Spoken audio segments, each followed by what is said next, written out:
呢一點嘅，即係你試下嘗試演繹一啲內心世界嘅咧，好困難。所以我覺得係好為香港嘅演藝人員咧能夠做到呢一點咧，好得到一份光榮。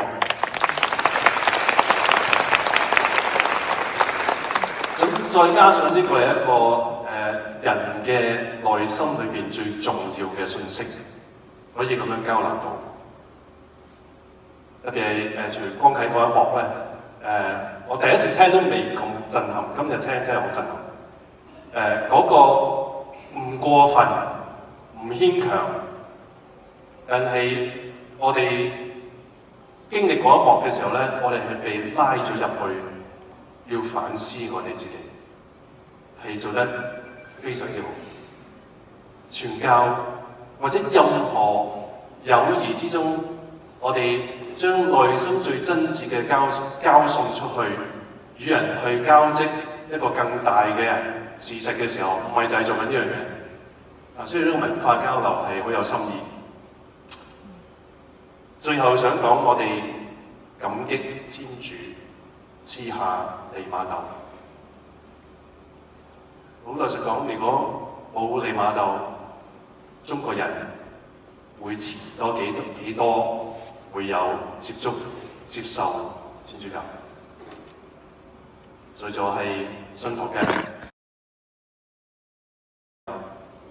我哋要感恩有利瑪竇呢個人，做出一啲咁踩界、過界，但係終於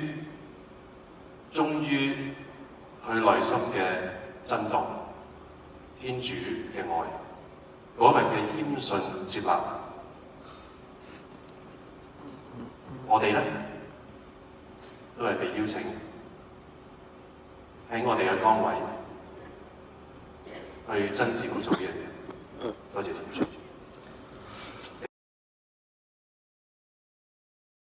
今天俾我哋身邊嘅人，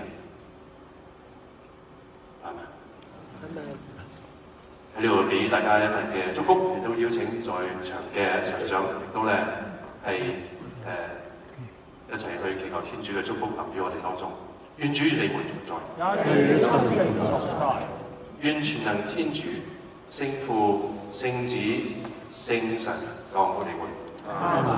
彌撒嘅時候咧，我哋就會話：你哋去傳揚福音啦。咁同樣啦，我哋聽到呢一個福傳者去點燃我哋咧，你哋都去將天主俾你嗰份嘅真摯嘅愛傳揚出去。感謝天主，感謝天主，亦都多謝聖神父。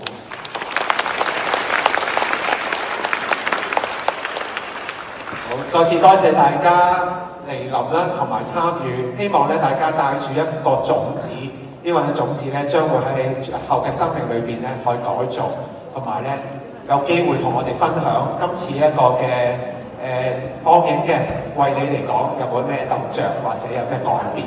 咁啊，記住喺出邊嘅時候咧，